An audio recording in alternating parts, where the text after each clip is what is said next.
Hi, this is E.Ratner from Iceland, and in this video I'm going to show you a great, truly amazing chess study, and it's white to move. I encourage you to have a crack at it. That sounded like crack addict. Have a go, try to solve it. This was composed by E.Ratner in 1921 in Paris. I couldn't find any information on that gentleman, but he left us this truly fascinating study. And we have very limited material on the board. And our bishop here on a6 is attacked. First thing to note is that if we lose the bishop, we actually don't have enough material to mate. In some circumstances we can mate if we have only a remaining pawn, which we can block and use the tempos to kick the king into the corner. But the best solution is to try to keep the bishop. But how to keep it?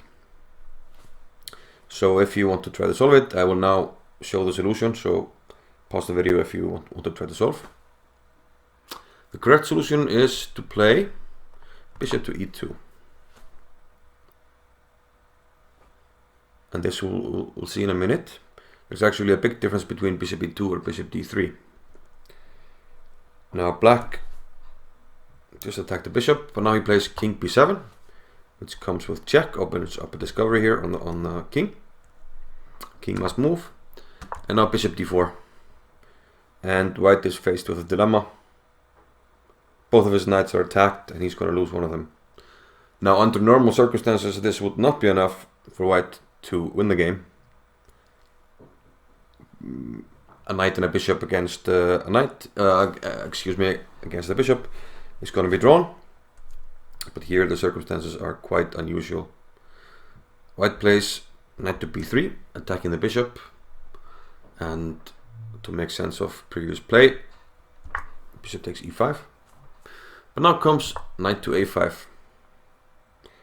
Give check to the king. And what to do with it? Let's check some variations. Let's first go to b6. This is an easy one. Knight c4 check. We pick up the bishop. Let's briefly go back here and explain why bishop d3 on the first move doesn't work. And it has to do with this variation. So I will go back.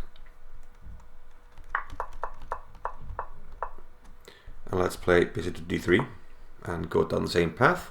King b7, king d2, bishop d4, knight b3, bishop takes e5, king b6.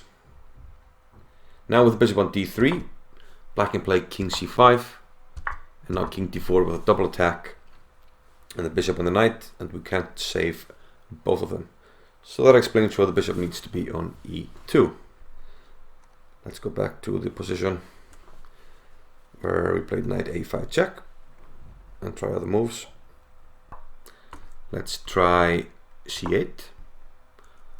I will give you a check, bishop g4 check, and whichever way you go, b8 or d8, the knight will jump into the c6 square, give a check, and then capture the bishop. So we go back to the main line. Seems like the stiffest test is to play king to a8.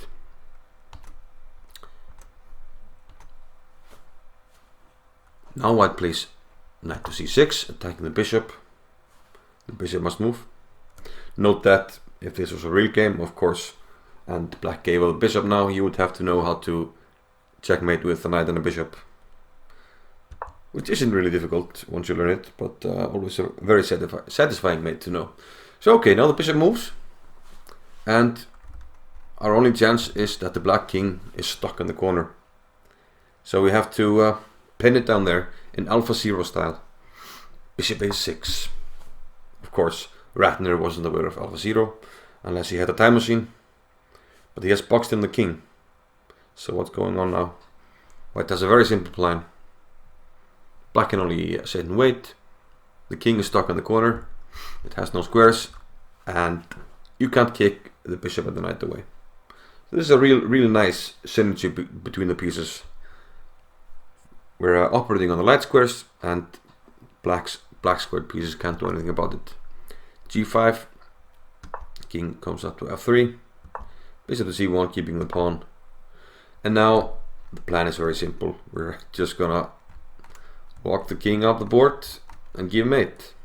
So let's see how it looks. King f5, and the pawn is not fast enough. g4, king d7, g3, and here the fastest is king c8, g2, and bishop to b7 mate. But I would probably torture black a little bit and play king d8 here, which is also very nice. g2 and king c8, and we allow the promotion. But it's too late, buddy. You're a little bit too late to the scene. Bishop b7, checkmate, Czechoslovakia. See you later. Thank you. Goodbye. Excellent study by E.Ratner, and I hope you enjoyed that one. See you later, guys. Bye bye.